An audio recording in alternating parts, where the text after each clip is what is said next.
for watching HCAM. If you want to help create content like this, become an HCAM member. As a member, you'll have access to professional quality equipment and software, as well as guidance from HCAM staff. Come see us at 35 Pond Park Road, Suite 8, conveniently located near Route 3 and Derby Street in Hingham.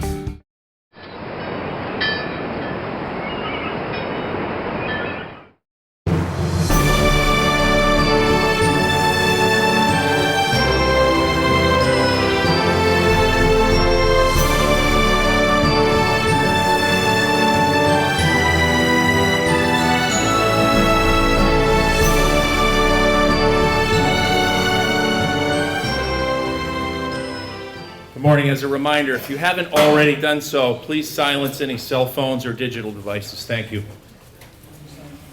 If I could ask the folks that are right in the middle there to just step aside slightly, we're going to ask the color guard to come through in just a minute.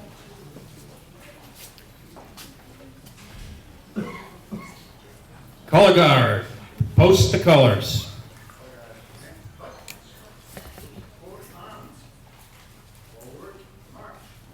Veterans, come to attention. All rise, please.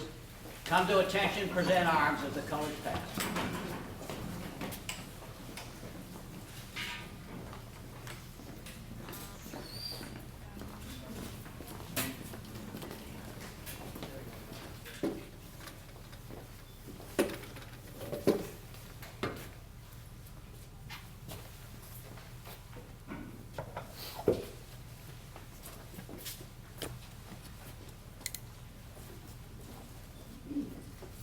At ease. Order, point. Okay, you may take your seats for those of you that are sitting, and for those that are remaining standing, thank you for that as well. Good morning, everyone. I wish to extend a warm welcome to, first of all, to the Foss family and all that are gathered here today for the dedication of the Seaman Herbert Lewis Foss Hingham Transportation Terminal. My name is Peter Finney, and I serve as the chairman of the Foss Memorial Committee here in Hingham. On behalf of the Foss family, the town of Hingham, and the Commonwealth of Massachusetts, I bid you greetings on this most anticipated day in which we are united together to pay tribute to a man for whom we all owe an immeasurable debt of gratitude and honor, and to celebrate his life and the memory of his heroic deeds as a member of the United States Navy. To begin this morning's activities, it is my privilege to call to the podium Navy veteran and Foss Memorial Committee member, Deacon John McHugh, who will deliver today's invocation. Deacon McHugh. Please rise.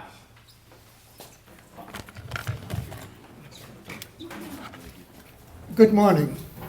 We are gathered to honor Herbert L. Foss, a seaman in the United States Navy.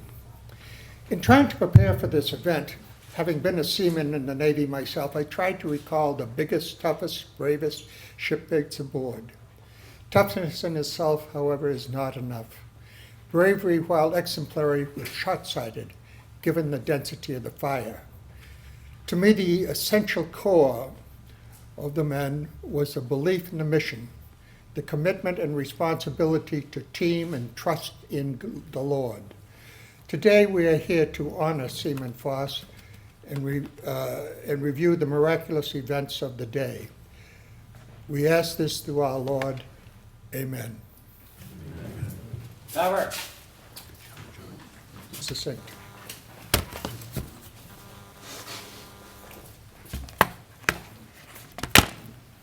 Thank you, Deacon McHugh. Again, please be seated.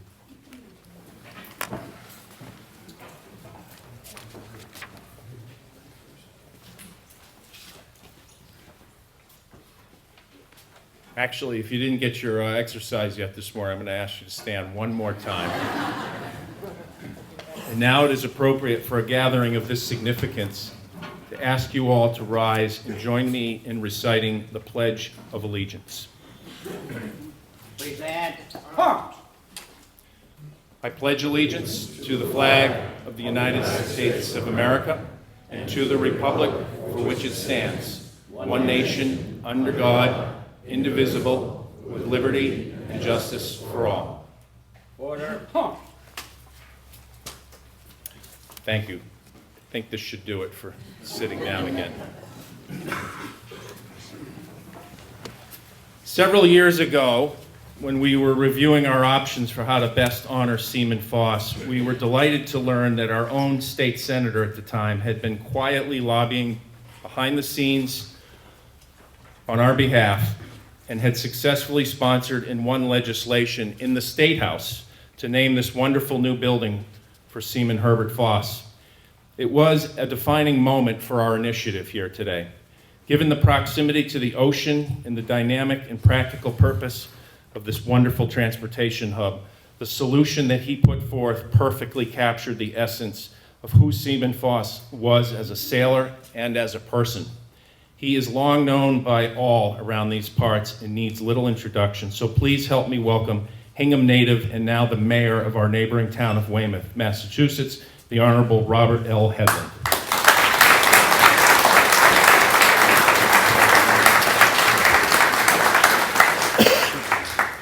Thank you very much for having me, and thank you, Hingham Veterans Council.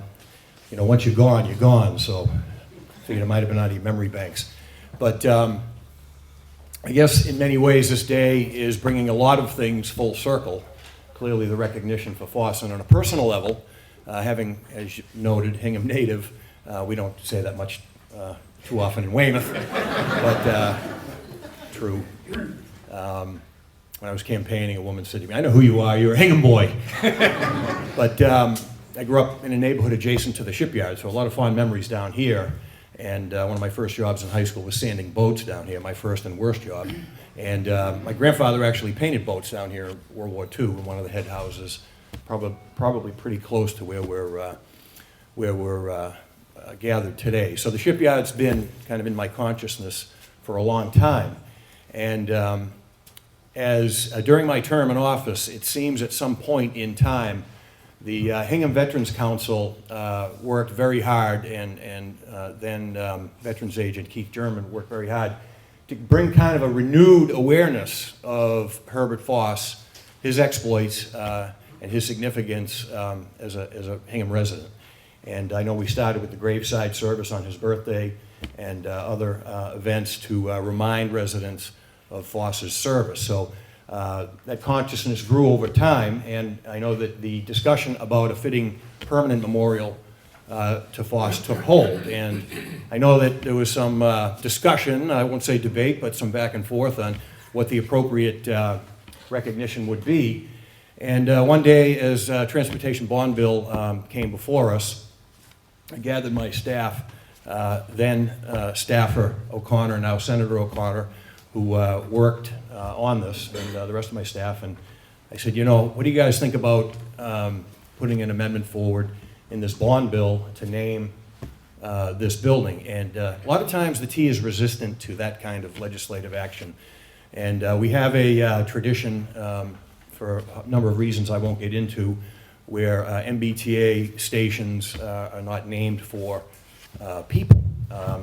But we did catch wind that there was some discussion within the administration at that time that they were thinking of naming this for a former elected official / politician. And I'm someone that really wasn't keen on state edifices being named for politicians. And I said, you know, this is a maritime use. What better naming than to see if we can get this done for Foss? So we were able to get that passed in the Senate. I talked to then Representative Bradley to see what he could do over on the House side. It went to conference. We kept the Senate language in. There was some tweaks along the way. The T was conscious of what the procedure and tradition was about naming buildings, but somewhat of an exception was made in this case. We came up with the parameters, the language for the plaque, et cetera, et cetera, et cetera. So I appreciate Senator O'Connor actually following through, not only as the staffer, but after he took office, succeeding me to see that this got done. The only thing missing today would be Guy Stadig, I think. We just lost one of Hingham's Veterans Council this week. That would make the day complete. But I know we've got a connection with Weymouth. Some members of the Foss family live in Weymouth, so we like to build bridges between Hingham and Weymouth, and I'm happy to be here to help do that today. So this is I really am excited about this. I think a fitting tribute. It appears to be a beautiful building. I got to walk by it a lot without being able to get inside for a couple of years. But the workmanship looks great, and I can't wait to see the unveiling. So I really appreciate the opportunity to speak, and for people that come through here and residents that come through here to get a chance to read of and be reminded of Foss's exploits, I think is very important. And the Weymouth Veterans Council sends it regards to the Hingham Veterans Council. So thank you, and look forward to the rest of the program.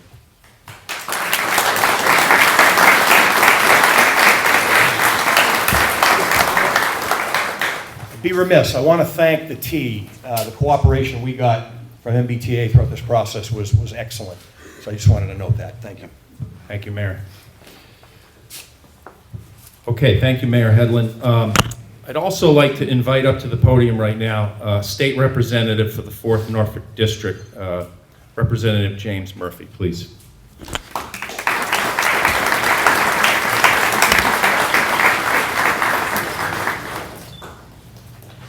Peter, thank you very much. I have the pleasure of serving as representative for Precinct 2 in the town of Hingham. I've had the honor of working with many of you here today. I know over the years being in office, I've been in office now 17 years, I know how much work it is to do something like this. And what a fitting tribute to a gentleman that truly deserves this tribute.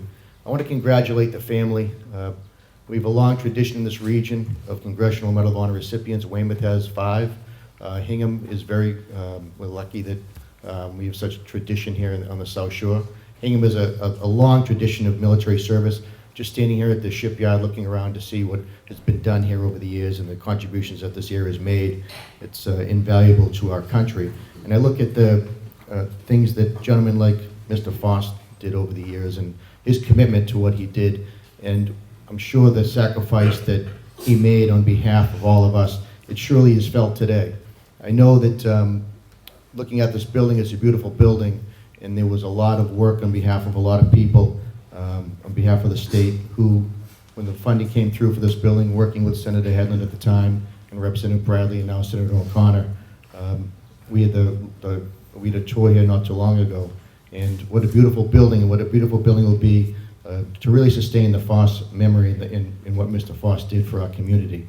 So it's an honor for me to be here today. It's an honor to work with the Department of Conservation and Recreation. Many of those employees are here today. It's an honor to work with the town of Hingham. Congratulations to the Hingham Veterans Council and Keith German and all the great work that he did, and to the sculptor, Susan Lurie, and all of the people that made today happen. I want to congratulate you all. It's an honor to represent the town of Weymouth and also the town of Hingham, and it's an honor to be here today for the Foss family, so thank you very much.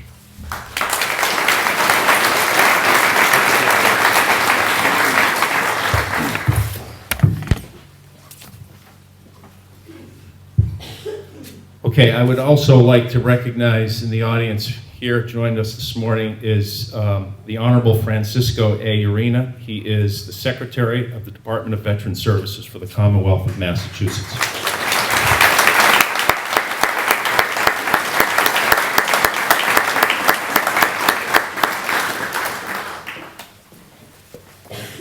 Thank you, and good morning to each and every one of you all, to the Foss family. What a great privilege and honor it is to be here in Hingham, honoring your loved one. You know, Mayor Hedlund and members of the Great and General Court, good morning, ladies and gentlemen, Reverend clergy. A couple of years ago, I had the opportunity to go to Hingham and to visit, as I often do, all of our veteran service officers in their cities or towns and see how we could bring best practices. But upon arriving to the town of Hingham and to Town Hall, I was so impressed by the way Seaman Foss was honored. Till this day, his Medal of Honor, his medal, lays at Town Hall. And a piece of the cable from the citation, and as you see the opening page of your program of that crew led by Seaman Foss cutting that wire to Cienfuegos in Cuba, and that piece of cable, communication cable, still lays there as a reminder of his action.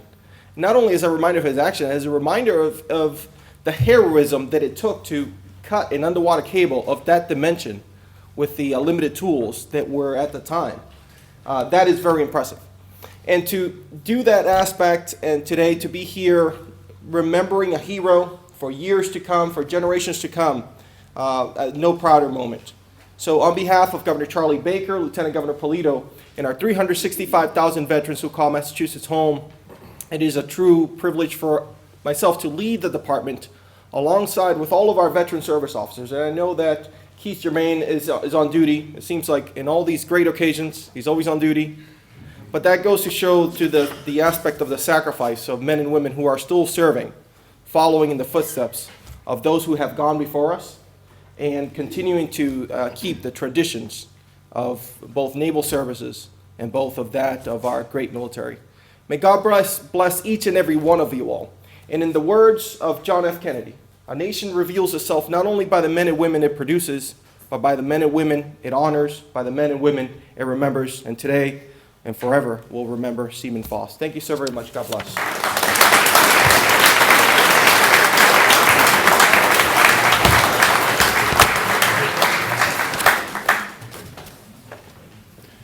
Thank you, Mr. Secretary. I am deeply grateful for the opportunity that I have had personally to participate and help lead this timeless and historic initiative. Again, on behalf of the Foss family and my fellow Foss Memorial Committee members, please allow me the opportunity now to share some thoughts on Seaman Foss and the legacy that he bequeathed to us. On May 11th, 1898, at the height of the Spanish-American War, United States Navy seaman Herbert Foss set an example of extraordinary bravery and heroism. Together with other sailors from the USS Marblehead and the USS Nashville, Seaman Foss grappled up 2 undersea telegraphic cables from the ocean floor off Cienfuegos, Cuba during the Battle of Cienfuegos as part of the US Navy's blockade on Cuba. The sailors brought those cables onto the bows of 2 longboats towed within 100 feet of the enemy shore. This dangerous and daring mission was meant to sever a major communication cable that led from Cienfuegos to Spanish ground forces who were garrisoned inside of Cuba. During the 3-hour operation, Foss and his shipmates proceeded to sever those thick, lead-encased cables with axes, cold chisels, and hacksaws as they endured continuous enemy fire from Spanish rifle pits dug into the beach, resulting in the deaths of 2 Navy sailors and seriously wounding several others. In spite of heavy enemy fire and the U.S. casualties, Seaman Foss and his comrades successfully achieved their mission. Seaman Foss further distinguished himself aboard the USS Marblehead during the Battle of Santiago de Cuba on July 3, 1898. For his actions, the President of the United States awarded Seaman Foss the Medal of Honor, our nation's highest honor, a rare and highly prestigious award reserved for only the most courageous of all acts of bravery. I would like to read the Medal of Honor awarded to Seaman Foss as it was written. The President of the United States, in the name of the Congress, takes pleasure in presenting the Medal of Honor to Herbert Lewis Foss. Rank and organization, Seaman, United States Navy. Born 12 October 1871, Belfast, Maine. Accredited to Maine, General Orders number 521, 7 July 1899. And the citation reads as follows. On board the USS Marblehead during the operation of cutting the cable leading from Cienfuegos, Cuba, 11 May 1898, facing the heavy fire of the enemy, Foss set an example of extraordinary bravery and coolness throughout this action. A number of years ago, political commentator George Will was covering a story involving the dangers of spaceflight. And he wrote about what it meant to be serving in the Navy at that time. Right now, somewhere around the world, young men, and I'm going to annotate this and say young women too, are landing high-performance jet aircraft on the pitching decks of aircraft carriers at night. You can't pay people enough to do that. They do it out of love of country, of adventure, of the challenge. And we all benefit from it. And the very fact that we don't know how to think about it, have to think about it, tells you how superbly they're doing their job. Living on the edge of danger, so the rest of us need not think about it, let alone experience that danger. Wind back the clocks 120 years. Herbert Foss was one of those young men. And young he was. At 26 years old, he didn't have the full benefit of wisdom that comes with age. And yet, he distinguished himself, and quite profoundly. So much so that here we stand today, 120 years later, as his name becomes a household name in our community. Why? Yes, he performed valiantly, bravely, courageously, and yes, he even won the nation's highest military achievement for his actions, the Medal of Honor. But at the end of the day, there is one thing more than any other that stands out about Herbert Foss, and that is that he did the right thing. He may not have completely understood the U.S. policy of the war with Spain, but he did understand his job and his duty, and he was willing to lay down his life for that purpose. Herbert Foss was a hero, and we all need heroes. We always have and always will. Ironically, it seems to me we need people like Herbert Foss now more than ever before. We need them to help us remember what it means to do the right thing. Seaman Foss's actions 120 years ago are as alive today as they were then. He helps remind us that every day in all parts of our lives, we are challenged to do the right thing. At work, at home, with our children, with our neighbors, with ourselves. Herbert Foss proved that this most important of human values is instinctually within all of us.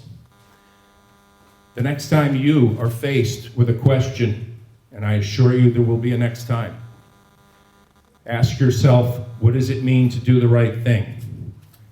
Think too of Navy Seaman Herbert Foss, his handsome, determined face captured so perfectly in the sculpture you are about to see is a poignant reminder of the strength and fortitude that is the very foundation of what it means to be selfless, to sacrifice, and ultimately to do the right thing.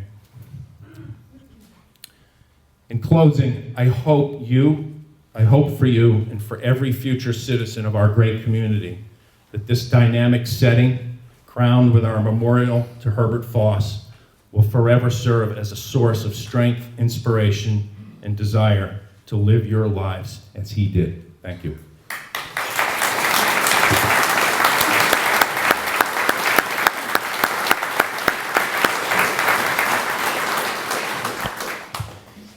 Here now to share his thoughts and offer remarks on behalf of the entire Foss family is a man who has tirelessly dedicated himself to the ultimate purpose of this day, and who over many, many years has been a friend and benefactor to the veterans of this community and their families. Ladies and gentlemen, please welcome Mr. Jim Claypool.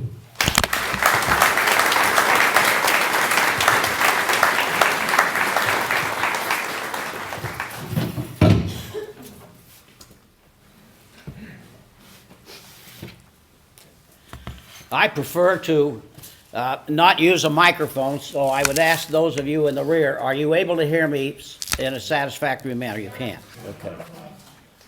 Say again?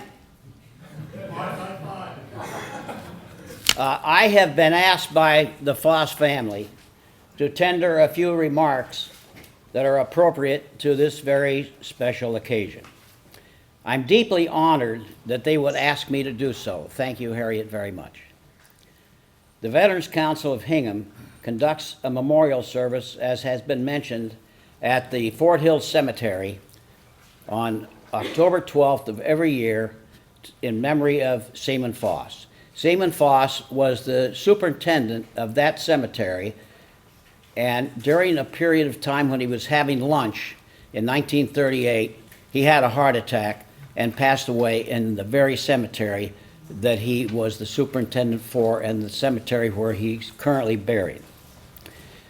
Now, then Senator Bob Hedlund was a regular attendee to these October 12th ceremonies, and he frequently raised the question in public at those ceremonies, and I quote, "Why doesn't Hingham do something to honor Seaman Foss?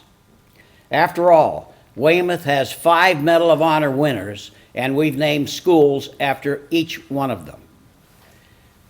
Hedlund made those comments on more than one occasion at those ceremonies on October 12th. And in 2008, our then veterans agent, Mike Cunningham, rose to make some closing remarks, and Mike said, and I quote, "Hingham has not even named a blade of grass after Seaman Foss." And that statement really hit me hard, and several of us then determined it was time to rectify that situation and build a suitable municipal memorial for Seaman Foss to honor his memory. Now, we proceeded to go forward with many different suggestions, but all of them were met with rejection in Hingham. For whatever the reason, we were not able to honor Foss. We don't name buildings after Foss or anybody else, despite the fact that we have a Foster School in Hingham and a Lincoln apartment, as well as a former Lincoln school. So the Foss Committee that was responsible to come up with a suitable memorial found themselves at dead ends. And we finally came up with a pavilion design for the Hingham Harbor. And it seemed to be widely accepted by everybody, including the Hingham Board of Selectmen. However, at some point, the decision to move forward with that project was rescinded. And we were now back to ground zero again. And we all thought at a meeting one day that Foss put forth a great deal of initiative and energy, and failure was not an option with Foss.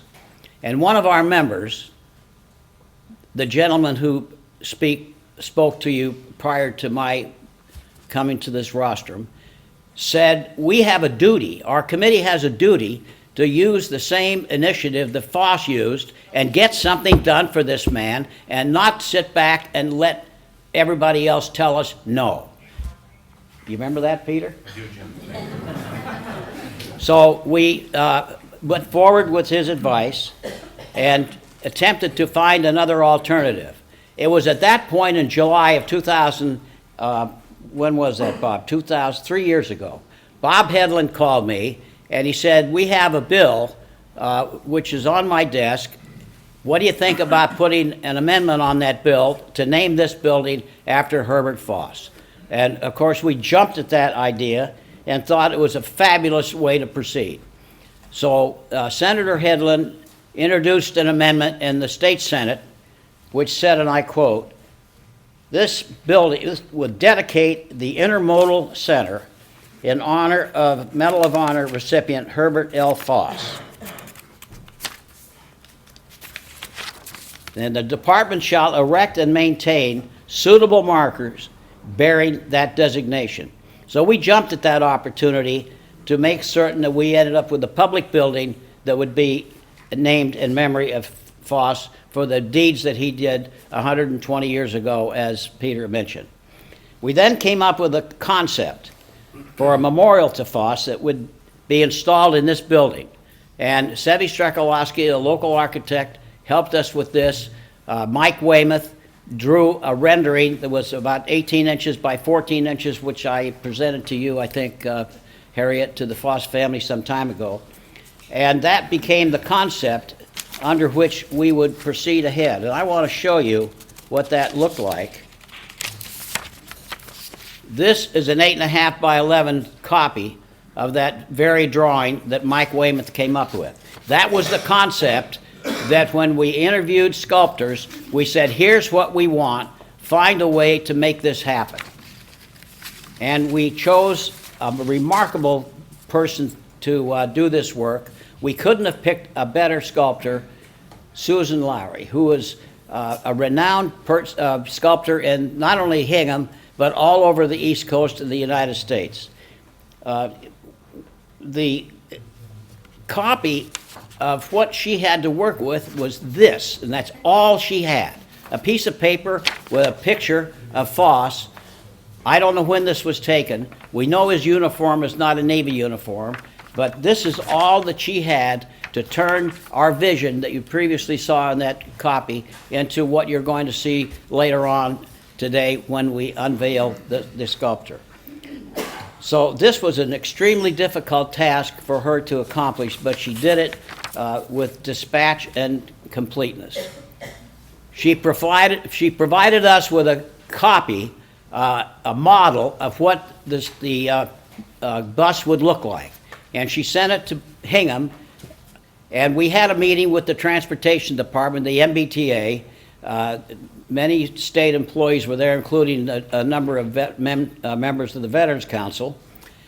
And what happened was, we looked at this memorial, and we wanted to determine where we could put it in this building. Now, Ellen Denoyer, who is the architect for the state and the project manager of this building, was instrumental in helping us through this project. She gave us great counsel and great assistance throughout the evolution of the project. So, Ellen, we want to thank you wherever you are.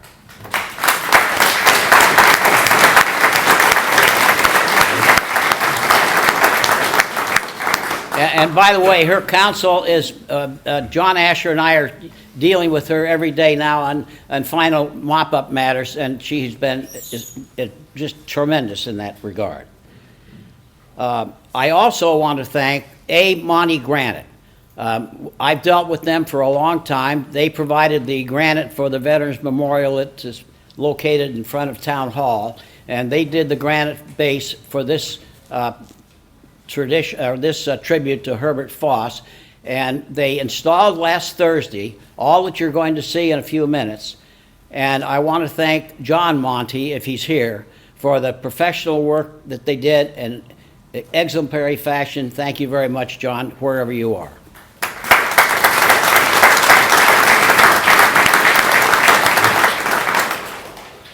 Now, I can tell you this, I would be remiss if I failed to mention all the contribution that John Asher has put forth on this project. In a very professional manner, he finished off the last part of the project that we started. Last-minute issues came up, as they always do, and John was there to solve these problems with dispatch and thoroughness.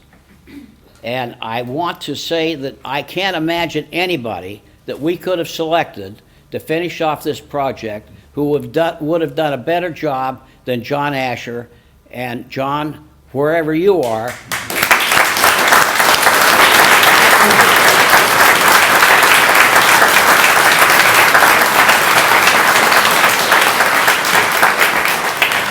I thank you very much on behalf of everyone who's involved in this project, and I'm sure the Foss family concurs with that accolade. So thanks, John, for all that you've done. This seems to be a Navy show with Foss and Asher and Peter Finney. Finally, I want to tell you about our sculptor. The selection and the decision to pick this person was not easy, but I must say we picked the best person that I could imagine to do this job. She was most cooperative and easy to work with, and in addition to her immense talent as an artist, she dealt with the delays and effectively solved these problems without complaints, and she addressed these issues with dispatch, and she solved the problems such as you might imagine would occur in a project like this, and I want to thank her very much for that. She lived in Hingham for 10 years. She was a sculptor of the, quote, mother reading another chapter, unquote, which resides in the library, or in the garden at the Hingham Public Library. She was also the artist who did St. Paul sitting in a somber moment on a bench outside the St. Paul's Church. She's done many other large-scale sculptures in Hingham. Her works can be found from the Caribbean through the East Coast and all over the United States, for that matter. She does people, and that is her forte. One of those I mentioned was the Babe Ruth, and maybe I didn't mention it, but she did the Babe Ruth Memorial at Camden Yards in Baltimore. the place of birth for not only Babe Ruth, but also our sculptor. So she's done work for many people of note, like George Washington, Lefty Grove. She seems to like athletes. That's quite fine. But ladies and gentlemen, I'm deeply honored to present to you the artist who created this beautiful tribute, Miss Susan Lowry. Susan.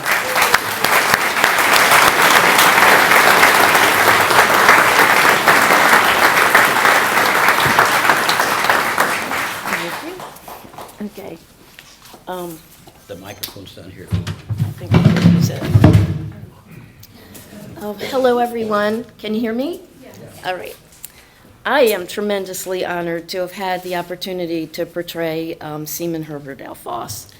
It is very difficult to even imagine the bravery and fortitude of this man. But I've had quite a long time to imagine it and to work with the one picture of him and try to envision what he would be like and try to bring him to life. There are several people whose tireless efforts without them this would have never happened. Of course, I wouldn't want to thank James Claypool for selecting me and giving me this opportunity to learn about Seaman Foss and about his service and about his service in the Medal of Honor and what that really means to our country. The National Medal of Honor Museum Foundation in Charleston, South Carolina, assisted me in representing the medals correctly, and I want to thank John Asher for his detailed work in facilitating the fulfillment of this installation. The Veterans Council of Hingham and Ellen Denoyer for finally this beautiful site. So without further ado, I would like to introduce and call upon Harry Kirkpatrick and Bob Davidson, the granddaughter and grandson of Seaman Foss, to step forward and unveil the tribute.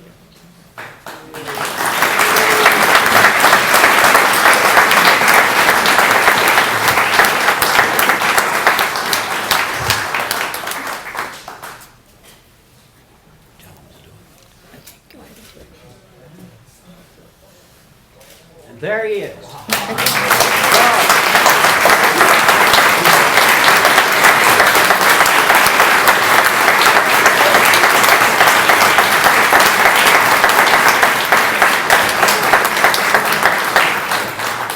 I would now also like to call upon Bill Harris and Holly McKay to unveil the plaque. Right here, if they would come up and do so.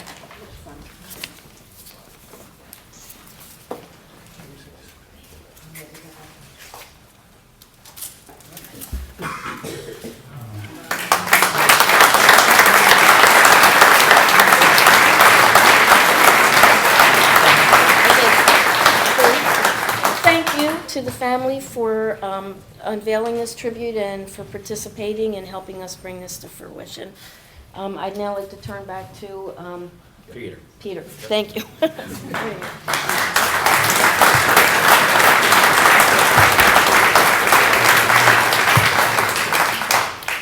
Okay, thank you, Susan and Jim, for your eloquent words.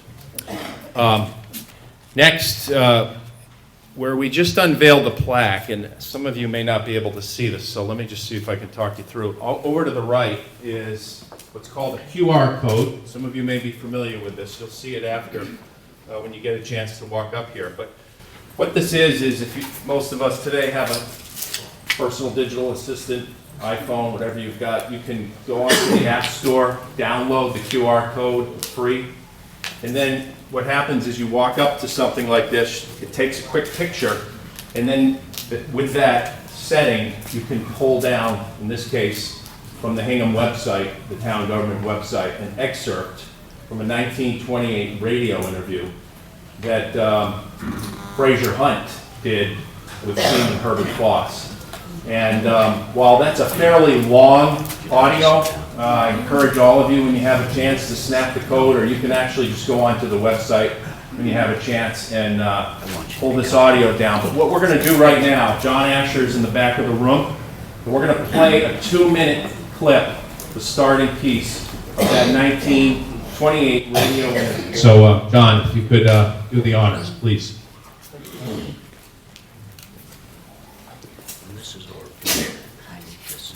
Mr. President, there are some of us who seem to have the idea that World War heroes are about the only brand of heroes this country of ours can boast of. As a matter of fact, there are middlemen from the Civil War days still living.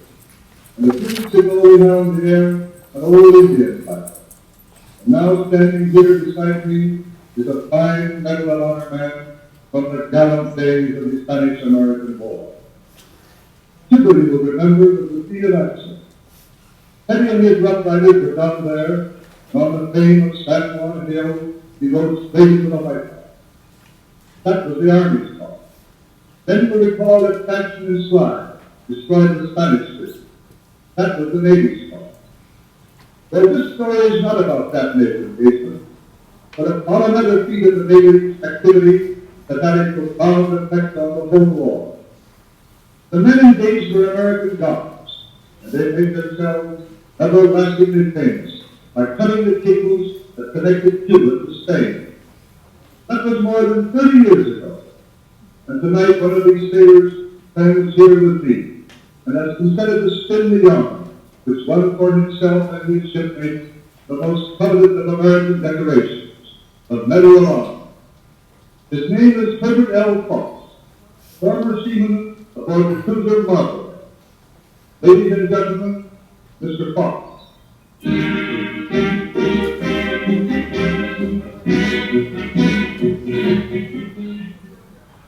Thank you, Mr. Host. If you want a complete story of our cable cutting job back in 1898, you have to turn to the history book.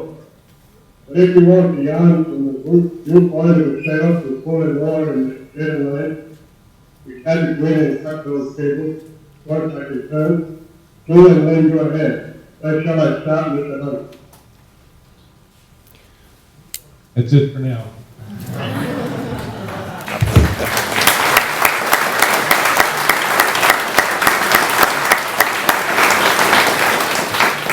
As Jim mentioned, John has been an amazing person in this project. Wouldn't have happened without him, and that was probably one of his favorite parts of this entire project. It was so cool just now to actually hear Herbert Foss's voice. I encourage all of you, hopefully that was enough of a tease that when you go home this weekend, you're going to go on to that website or snap the QR code and listen to the rest of the interview. Before I issue my closing remarks, I'd like to give the mic back to Jim Claypool for just some other thoughts.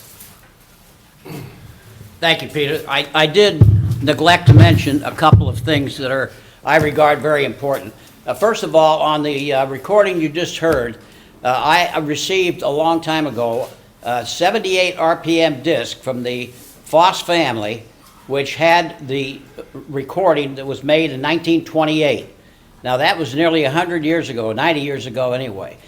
And we had no instrument that we could find anywhere to lift that sound into an amplifier where we could hear it and understand it. Dennis Corcoran, who was at the time the director of the Hingham Public Library, used every effort he could possibly think of to finally find a piece of equipment that would transfer 78 RPM audio to a CD disc. And he found this guy in California who made the recording, and we have copies of this disc. It's been cleaned up a little bit, but it still has the rasp of 1928. And I think that that's a very interesting story about how we got this piece of audio that you just now heard. And then lastly, I would like to mention that without the help of Senator Hedlund, we wouldn't be here.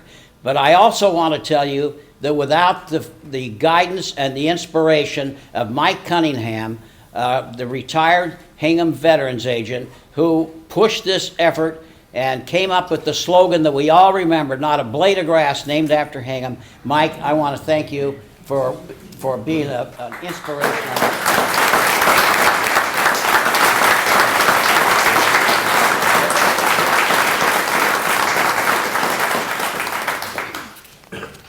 Okay, as we conclude our ceremony here this morning, it is appropriate for me to recognize, as Jim has done as well, several individuals whose time and efforts were vitally important to helping make this day come true. To begin with, I'd like the members of the Foss Memorial Committee, past and present, to just raise your hand and be acknowledged as I call out your name. I don't know if these folks are here today, but I want to make sure that everybody knows who they were. Army Colonel Bill Ramsey, Coast Guard Commander Art Smith, Mr. Jim Claypool himself, thank you, Art, Mr. Alan Peralt, Alan, thank you, Miss Lissa Tully, Lissa, thank you, Mr. John McHugh, wherever you went, John, thank you, Mr. Bill Reardon, a Navy veteran as well, Bill, and Mr. DJ McKinnon, and I'm not sure if DJ's here either. The Foss Memorial Committee worked closely and collaboratively throughout this initiative with the Hingham Veterans Council. So I want to personally say thank you to all Veteran Council members. Jim, who's a former president, chairman, John Asher's a former chairman, the cooperative spirit that we had together to collaborate on this event.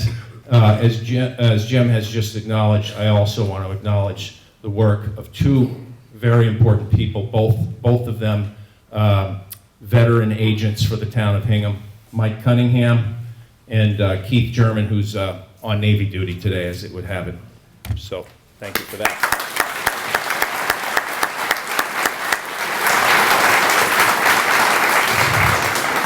Please bear with me. I have a few more people that I need to recognize. Next, I wish to offer a special thanks to the staff at Hingham Town Hall who went the extra mile to make today possible. In particular, the town manager, Ted Alexiadis, Mr. Tom Mayo, the assistant town manager, as well as Ms. Sharon Perfetti from the Board of Selectmen's office. Also from the town, past and current Board of Selectmen members, including Ms. Irma Lauder, Mr. Paul Gannon, who's here right there in the corner, Mr. Paul Healy, the new chairman of the board, Ms. Mary Power, and newly elected member, Ms. Karen Johnson. Thank you all for your support.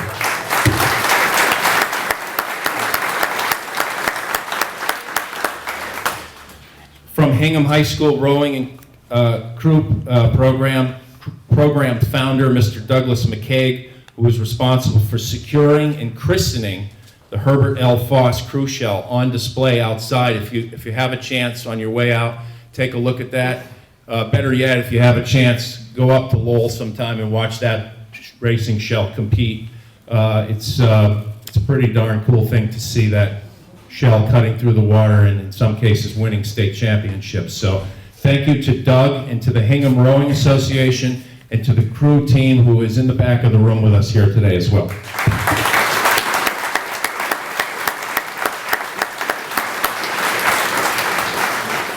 You know, in terms of a partnership, there couldn't be anything in my mind that's cooler today than the partnership that the town of Hingham has had with the Commonwealth of Massachusetts for this project. The Department of Transportation project manager for this beautiful new facility and our go-to person for ensuring that we got this right. Please join me in a warm round of applause for Miss Ellen Denoyer, who's sitting right there.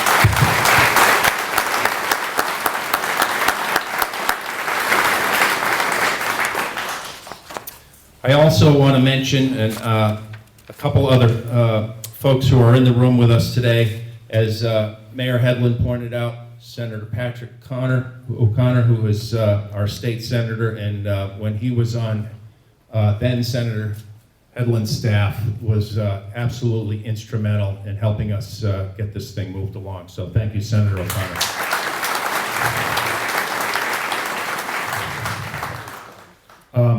Also from the town, at the time, if my recollection serves me well, he was the chairman of the advisory committee, and it was Tom Piles. And Tom, we owe you a huge debt of gratitude for that.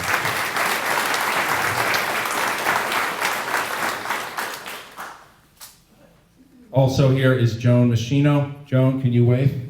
There she is. State representative for Hingham.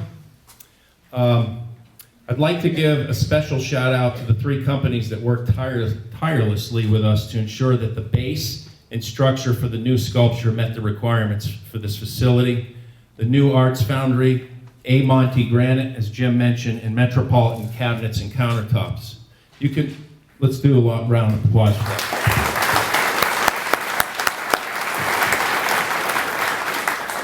You can only imagine how John Asher and I felt when we learned that the hardest part of this project was dealing with the base of this beautiful sculpture and making sure, believe it or not, that, as Jim pointed out, that the details around making sure that it was the proper weight and didn't exceed requirements for the state's requirements around this were appropriate. So thank you for that as well. I cannot stress enough the importance of this final name. He is to me the epitome of a shipmate. Always has your back, quietly does the job. I'm sure by now you know who I'm talking about. Unparalleled attention to detail, thoughtfully measured in all respects of problem solving, and uninterested in taking credit for anything. We have seen him do this multiple times on some of the most important and complex issues in town business. He is the example of doing the right thing that I so firmly believe is the legacy of Herbert Foss. Please join me again in a warm round of applause for Navy veteran Mr. Jonathan Asher.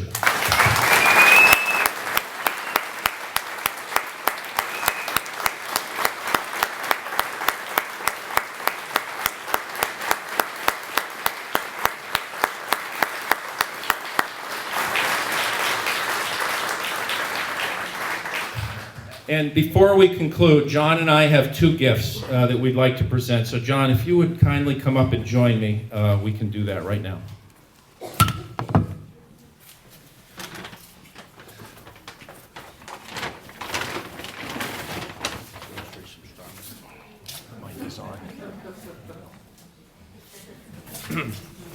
This is not grog. Following in Jim Claypool's footsteps as chair of the Veterans Council, I had the pleasure for almost 2 years of working with Susan Lurie, and I have to tell you, it was a pleasure throughout. And as you've heard from Peter and from Jim, there were some challenges. Susan did a great job with the sculpture. The base was something that we spent months working on, and I know this is a big day. It's an emotional day personally, but as a small token of our thanks, Susan, I'd like to present that to you. Thank you. And to say again, thank you so much.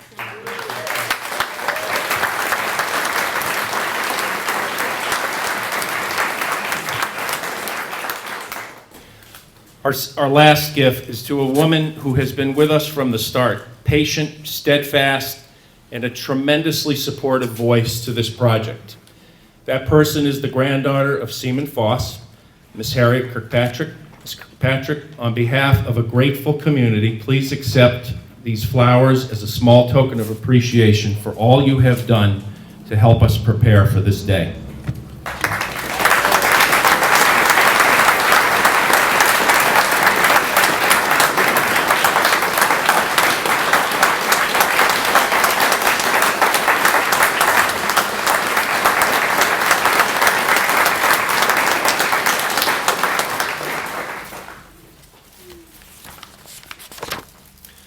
Finally, let us not forget the people of the town of Hingham who so graciously approved at annual town meeting in 2014 the funding required to cover the cost for this undertaking. Nearly 120 years ago, in the perilous waters off a foreign land, Navy Seaman Herbert Foss performed an act of courage and valor that continues to resonate for all of us here today. It has taken time and a determined efforts of a large number of people, Foss family members, state and town officials, veterans, and community volunteers to be able to gather here today and finish the story that is now part of the historic fabric of our town and our nation. May his memory continue to inspire, guide, and serve us all and the many generations of our community who will follow us here today. As a final salute to Seaman Foss, we will now play the first verse of the Navy hymn, After this verse is complete, I invite you all to join us for some light refreshments and give you all the chance to view the sculpture up close. Thank you and God bless.